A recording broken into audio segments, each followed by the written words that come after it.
Bonsoir à tous et bienvenue sur ITV dans l'actualité de ce mercredi. L'incendie à l'hôpital de Linguère qui a emporté 4 bébés.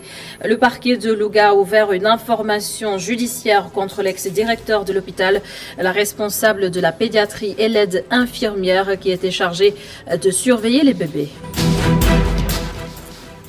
Le Front de résistance nationale dénombre plus de 500 000 électeurs sénégalais qui ont changé de lieu de vote en 2019. Par conséquent, le FNR rejette le rapport provisoire sur l'audit du fichier électoral.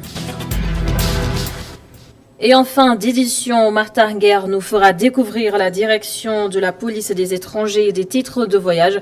Il va aussi nous expliquer la procédure pour obtenir un passeport.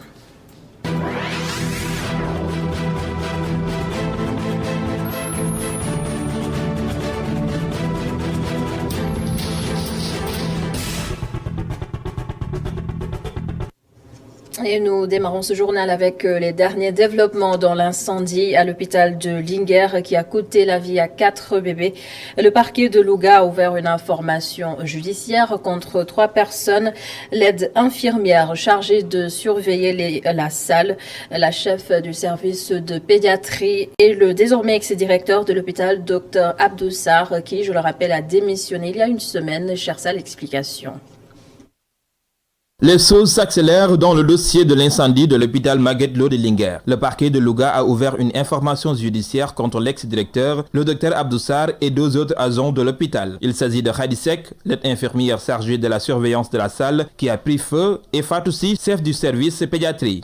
Une information judiciaire qui vise également X. Ces personnes pourraient être poursuivies pour homicide et blessures involontaires au sens des dispositifs de l'article 307 du Code pénal. Les enquêteurs, avec l'appui de la Sénélec, ont constaté que les disjoncteurs n'avaient pas sauté. L'enquête révèle également que le foyer du feu se trouvait au niveau de la table chauffante artisanale en fer sur laquelle étaient placés les 4 bébés calcinés. Cette table comportait des lampes incandescentes de 60 watts dont le contact avec les moustiquaires a vraisemblablement été à l'origine de l'incendie. Autre révélation de l'enquête, les bébés étaient enfermés dans une salle quasi hermétique, dans laquelle les visites n'étaient effectuées que toutes les 2 heures. Dans cet intervalle, les bébés étaient sans aucune surveillance dans une salle distante de celle de garde de plus de 500 mètres et qui n'est munie d'aucun dispositif d'écoute à distance ou de vidéo de surveillance, suffisant pour que le procureur du tribunal de grande instance de Louga réfute la thèse d'un court-circuit et pense plutôt pour une négligence, une imprudence de l'agent qui avait en charge la surveillance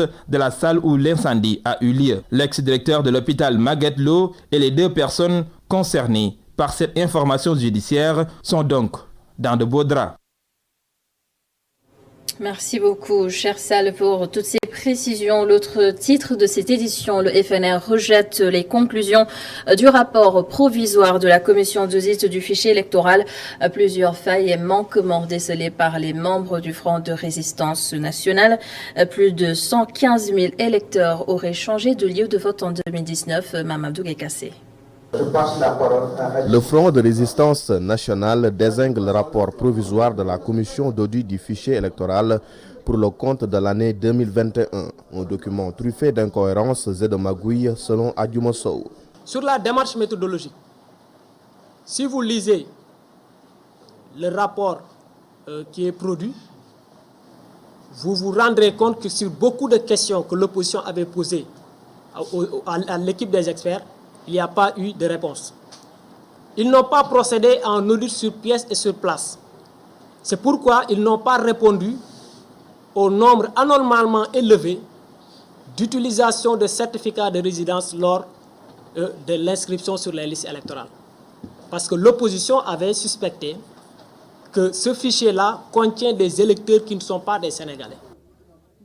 La carte électorale est biaisée dans les villes où la majorité a le vent en poupe, renchérit le plénipotentiaire de l'opposition au sein de la commission du dialogue politique. Il révèle que plus de 515 000 électeurs ont changé de lieu de vote, du jamais vu. Parce qu'ils ont fait recours à des certificats de résidence qui ne respectent pas les critères définis par l'article L35 pour ce qui concerne la résidence électorale. Parce qu'ils n'ont pas fait un audit sur pièce et sur place.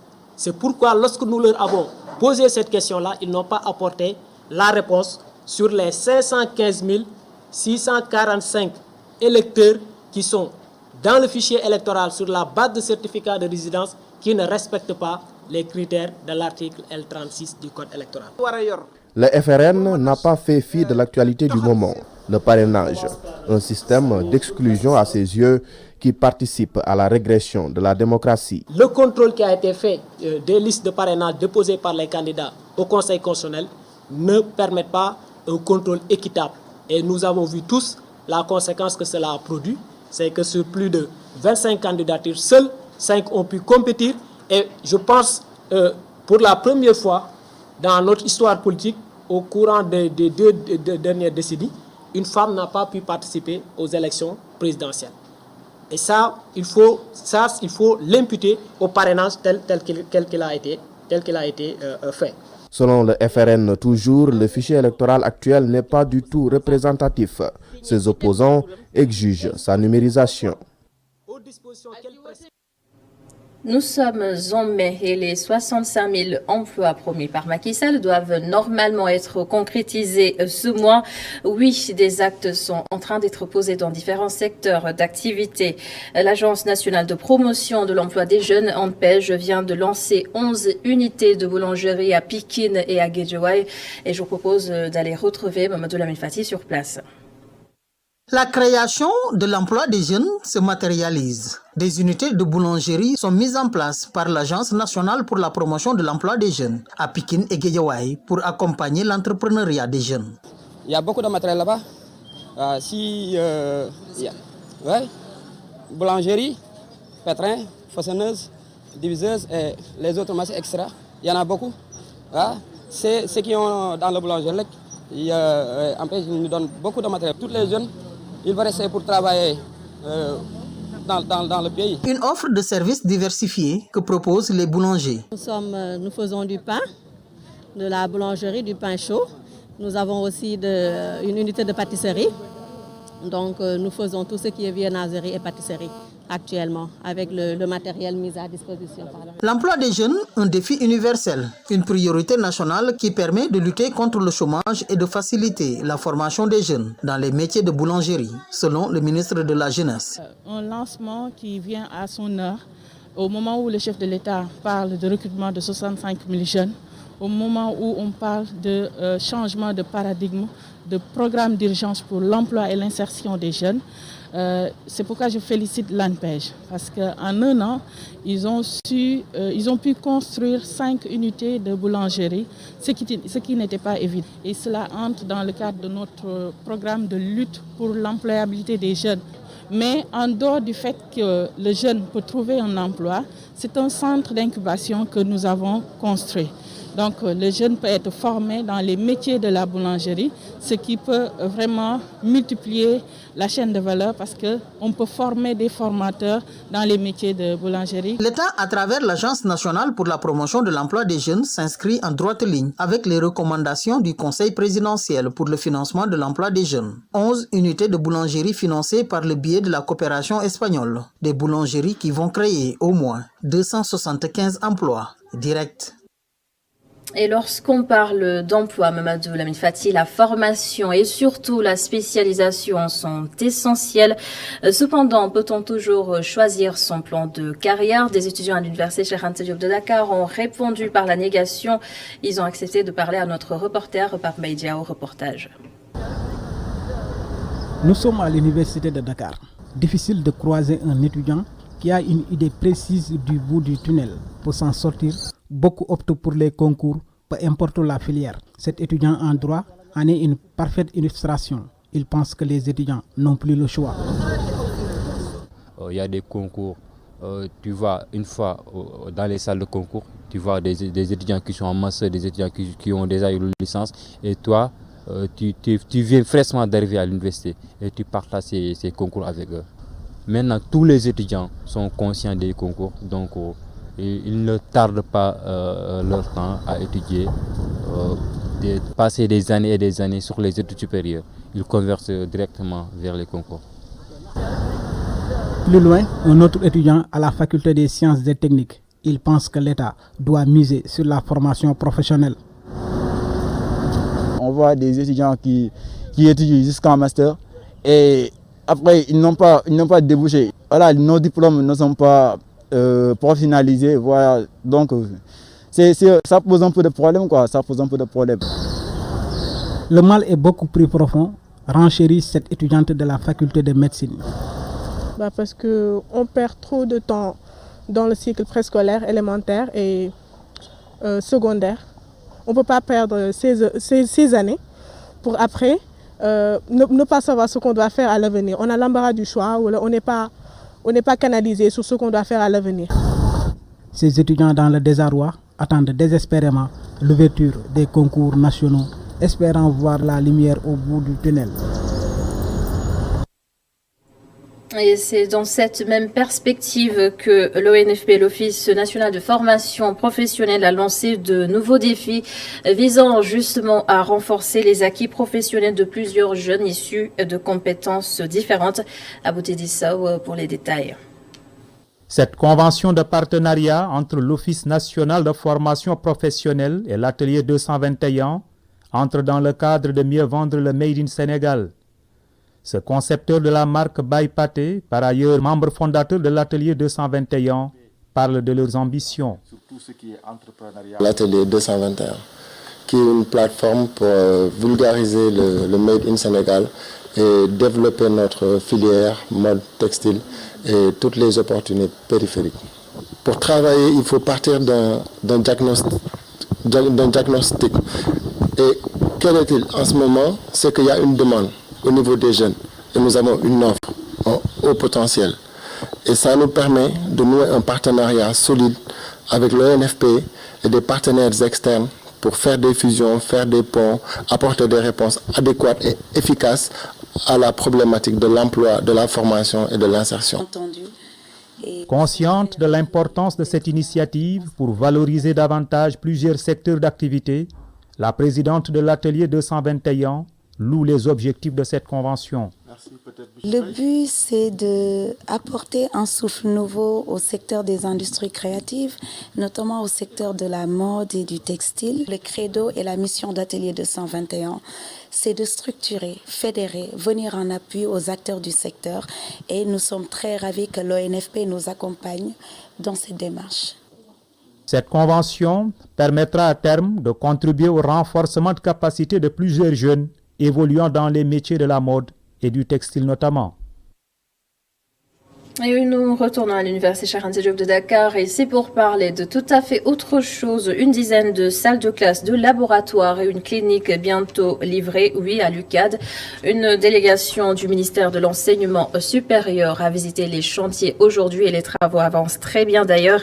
À noter que ces nouvelles infrastructures devraient améliorer les conditions sociales des étudiants. Mamadou Dia. Le ministère de l'Enseignement supérieur bâtit des chantiers à l'Université Cheikh Anta Diop dans le cadre de son programme consistant à doubler la capacité sociale.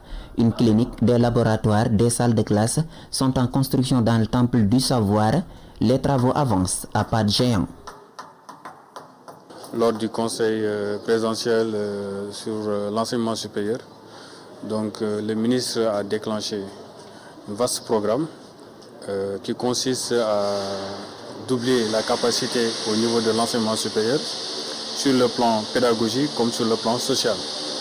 Donc compte tenu de l'ensemble de ces projets, la direction s'est déplacée aujourd'hui pour constater l'état d'avancement de ces projets au niveau de l'UCAD. Des laboratoires de l'école supérieure polytechnique au centre médico-social en passant par les salles de classe de la faculté des sciences, les clés sont en passe d'être remises. Pour l'évaluation, le taux d'avancement de ces chantiers, pour les laboratoires qu'on vient de visiter pour l'ESP, l'entreprise s'est engagée à livrer les chantiers sur un délai de 15 jours. Et par rapport aux autres laboratoires qui sont à Fagler, l'entreprise s'est engagée sur un délai de 1 mois et demi maximum. Donc par rapport aux salles de classe de Fac Sciences, sur un délai de 15 jours. Donc par rapport à cette clinique aussi, l'entreprise ici présente aussi s'est engagée à nous livrer le bâtiment sur un délai de 45 jours. 10 salles de classe sont en construction à la faculté des sciences pour une capacité de 1500 étudiants, ainsi qu'une clinique R+4 avec 4 blocs. Ces nouvelles salles de classe vont épargner à la faculté des sciences la routine d'emprunter des amphithéâtres pour dérouler ses cours. L'actualité de ce mercredi nous emmène à Anen, dans le département de Thiès. Des dizaines de villages sans eau. Les habitants parcourent des kilomètres pour s'en procurer. Ils n'en peuvent plus et ils l'ont dit à Isidore Alexandre Sen. Une dizaine de villages, même Rangen, le manque d'eau continue de hanter le sommeil des populations. Population de Anen et environ. Il serait aussi bien de préciser ici que les forages locaux du Djobas sont aujourd'hui confrontés à de sérieux problèmes de logistique, mais aussi et surtout de baisse drastique de la nappe. Ainsi, ils sont tous condamnés à mourir en raison de la puissance en termes de pompage que génèrent 2 pôles importants d'ouvrages hydrauliques implantés dans le Djobas, à savoir la plateforme du PAMI entre Djaspalam et Palamtian qui polarise 9 forages destinés à la zone semi-urbaine et urbaine, dont une grande partie de Dakar et de Thiès, mais également le projet Noto Ndiosmon Palmarin sur le champ captant de Tasset avec 6 forages. À Anen, par exemple, la situation devrait être autre, martel Pape Modou Tchandoum. Raccordé aujourd'hui à Kër Madaro est grandement lié au manque d'initiative, aux énormes défaillances de la société Aquatec. Ces arnaqueurs qui font entièrement fi des fondamentaux liés à leur contrat d'affermage. Qui serait le responsable de ce manque d'eau? Voici les réponses. Avant Aquatec, la gestion de l'eau n'a jamais été un problème à Anen et environ. Pape Modou Tchandoum et ses camarades demandent au président de la République d'annuler le contrat État du Sénégal Aquatec. Nous exigeons que Aquatec dégage de la gestion de nos forages et pour ce faire, nous devons rester debout et être prêts à tout. Au ministre de l'eau et de l'assainissement, voici la demande des sentinelles du Djobas. Il ne faudrait pas vraiment qu'on se trompe de cible. L'eau n'est pas une compétence transférée. Donc la gestion de l'eau émane de la responsabilité entière de l'État du Sénégal, par vraiment l'entremise de son ministre de tutelle, M. Serigne Mbaye Thiam. L'insécurité dans les frontières. Les populations riveraines ont longtemps dénoncé ce phénomène aux conséquences désastreuses. Ceci peut donc être considéré comme une aubaine. Un nouveau poste de police frontalier à Ganda dans la région de Kaffrine. L'ouvrage est estimé à 36 millions de non-francs, correspondant à Damassar et Astumbaye. Voici le nouveau poste frontalier de Nganda. Ce bijou réalisé dans le cadre du programme d'urgence de modernisation des axes et territoires frontaliers. Il est composé de 4 bureaux avec toilettes et de 3 cellules. Coût global environ 36 millions de francs CFA. Par-delà la rapidité des travaux et le coût réduit de l'exploitation, ce bâtiment avec une dalle en béton et une ossature en fibre optimale résiste contre l'eau et la chaleur. C'est dire que cette technologie novatrice, mise en œuvre par le Puma en Ganda, cette technologie novatrice qui est une instruction donc, du chef de l'État pour le Puma d'aller vers des innovations, vers de nouvelles technologies, et aujourd'hui inaugurée en Ganda, mais réalisée également à Gaï et à Sadel. Nous avons fini donc ces 3 postes aujourd'hui. Le maire de la commune de Nganda salue l'initiative. Selon lui, ce poste frontalier situé à quelques kilomètres de la République sœur de Gambie va renforcer la sécurité dans la zone. Le contexte mondial d'aujourd'hui est marqué par la montée en puissance de l'extrémisme religieux, du trafic transfrontalier de drogue et d'êtres humains, et j'en passe. Le poste de police de Nganda contribuera donc, sans nul doute, à assurer aux populations vivant le long de cette zone une meilleure sécurité. C'est le lieu donc, pour moi, au nom de toute la population, de dire toute la joie que nous éprouvons à avoir ce beau joyau. Les forces de défense et de sécurité apprécient. Comme vous savez, le PUMA et la Commission nationale de gestion des frontières ont beaucoup de zones d'intervention communes. Nous intervenons essentiellement au niveau de nos frontières et nous avons décidé il y a quelques mois de mettre nos moyens en synergie, comme l'a indiqué M. Sow dans son discours, à travers un protocole de partenariat signé il y a quelques mois. Et vraiment, je voudrais me féliciter de ce protocole, surtout remercier le PUMA pour sa disponibilité, qui a eu à nous soutenir dans nos actions, remercier les populations de Nganda, les féliciter pour vraiment cette très belle réalisation et encourager les forces de l'ordre, en particulier la police, à en faire le meilleur usage possible. J'apprécie à sa juste valeur la réalisation Puma qui a été mis une infrastructure moderne mise à la disposition de la police de l'air et des frontières. Cette infrastructure, sans nul doute, répond aux différentes fonctionnalités. Cet ouvrage est réalisé en moins de 4 mois. Du sport à présent, le syndicat des footballeurs professionnels du Sénégal s'attaque au Ndiambour de Louga. La raison, le club lougatois a licencié 3 joueurs parce qu'ils ont jeûné durant un match amical. Le syndicat dénonce une sanction inacceptable et n'exclut pas de saisir les instances supérieures. Le secrétaire général Amine Bopp au micro de Cheikh Diop et Seydina Mbaye. Nous avons eu à constater que durant ce mercato, beaucoup de joueurs de clubs professionnels ont été libérés dans plusieurs clubs. Et ce qui a fait déborder le vase, c'est ce qui s'est passé à Lazac Ndiambour, où 3 d'entre eux ont été libérés, limogés par le club de Lazac Ndiambour pour avoir jeûné.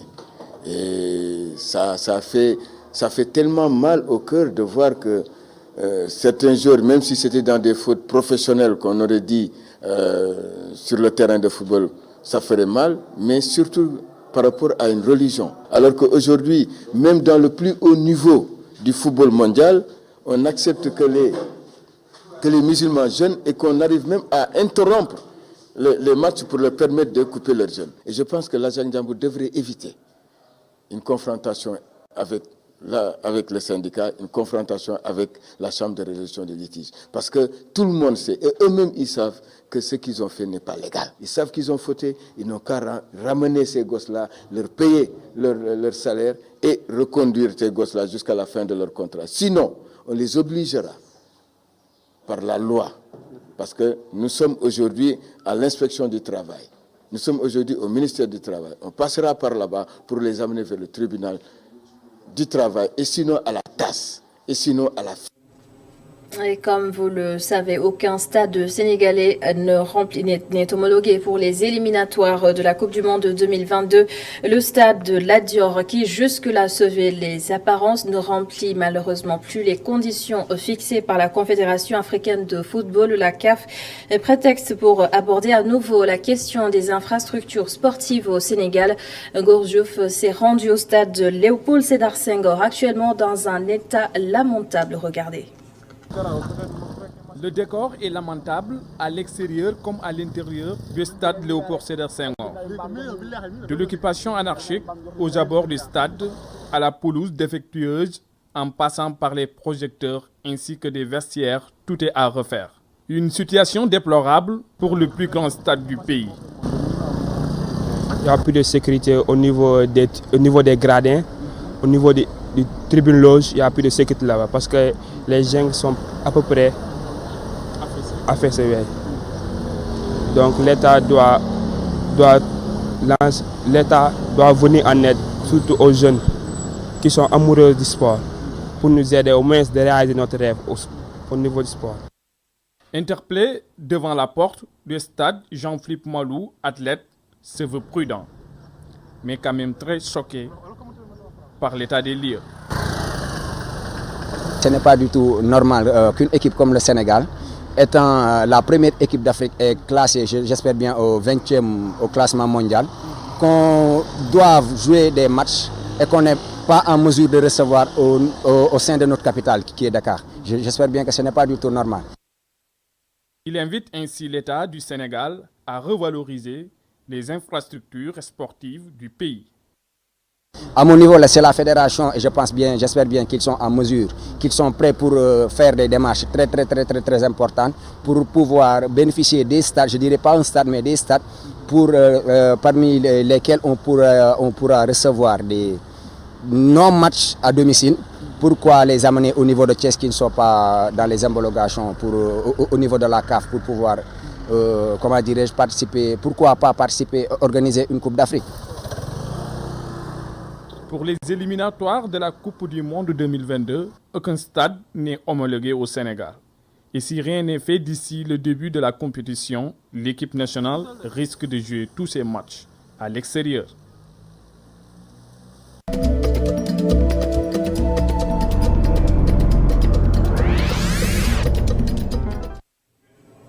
tout le monde peut avoir un passeport, mais est-ce que tout le monde connaît la voie pour disposer de ce document de voyage? Pourtant, près de 300 000 passeports sont délivrés tous les ans. Martha Nguer et Seleman Diallo nous emmènent découvrir la direction de la police des étrangers et des titres de voyage. C'est la découverte de ce soir. Après 48 heures d'attente, Amadou vient de récupérer son passeport. La rapidité du service l'a agréablement surpris. Je croyais que ça allait prendre 1 mois ou 2 mois, mais en 48 heures, j'ai pu récupérer mon passeport et tout. Le retrait est la dernière étape de la procédure. Alors, commençons par le début. Nous avons principalement 2 missions. D'abord, nous sommes chargés de l'application de la législation concernant les étrangers, leur établissement et leur séjour. Ensuite, nous sommes chargés de la délivrance d'un certain nombre de documents de voyage, dont le plus connu est le passeport, mais il y a aussi les sauf-conduits. Le demandeur doit prendre au préalable un rendez-vous et se présenter avec un dossier complet. Nous avons ce qu'on appelle les systèmes de rendez-vous qui sont organisés. Il y a un numéro vert qui leur est remis. Les pièces que nous exigeons, pratiquement sont les mêmes. S'il s'agit par exemple d'une première demande, il faut la carte nationale d'identité, il faut la quittance qu'on paye au niveau de la direction des impôts et des domaines, l'autorisation parentale s'il s'agit d'un mineur. En ce qui concerne les renouvellements, c'est-à-dire la personne dont la durée de validité du passeport a expiré, pour ce faire, il nous faut le passeport, l'ancien passeport, la carte nationale d'identité. Nous avons mis en place aussi un dispositif, et ce dispositif vise 2 catégories vulnérables. Ce sont les personnes âgées et les personnes qui doivent être évacuées en urgence. Donc pour ces 2 catégories de personnes, elles n'ont pas besoin de rendez-vous. Maintenant, c'est l'enrôlement. Après quelques photos sans sourire, des documents à remplir, un enregistrement des empreintes digitales. En quelques minutes, le dossier est enregistré. Chaque jour, des centaines de passeports sont confectionnés ici. L'État du Sénégal achète le passeport. Le coût du passeport, c'est 18 €. Il y a aussi les laminats qui entrent dans la production du passeport. Ce qui revient à dire que le passeport sénégalais peut être évalué à 40 € pour l'État du Sénégal. Il y a quelques années, la structure était sous les feux de la critique. Soigner cette image a été la première priorité du nouveau directeur. Il y a eu dans le passé, c'est vrai, beaucoup de récriminations, parce que peut-être que la procédure n'était pas comprise. Nous avons essayé de faire en sorte que l'usager du service puisse accéder très facilement à la direction. Et je pense que ça nous a rendu vraiment la vie facile. Il fallait donc écarter toute personne malveillante, toute personne dont l'intention était tout simplement de se remplir les poches au préjudice de la population.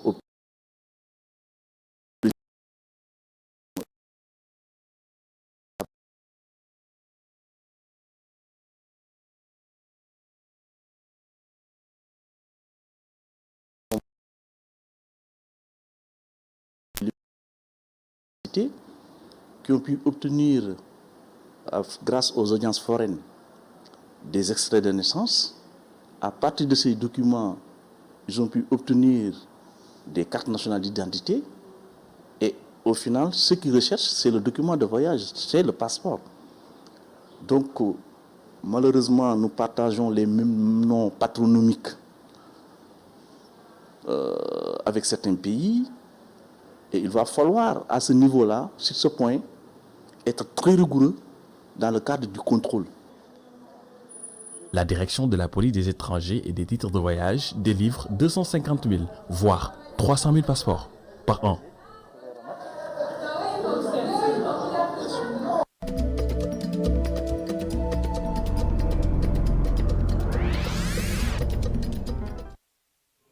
Et c'est la fin de ce journal. Merci de l'avoir suivi. Merci également à toute l'équipe de la régie. Je vous donne rendez-vous demain dans le 19h45.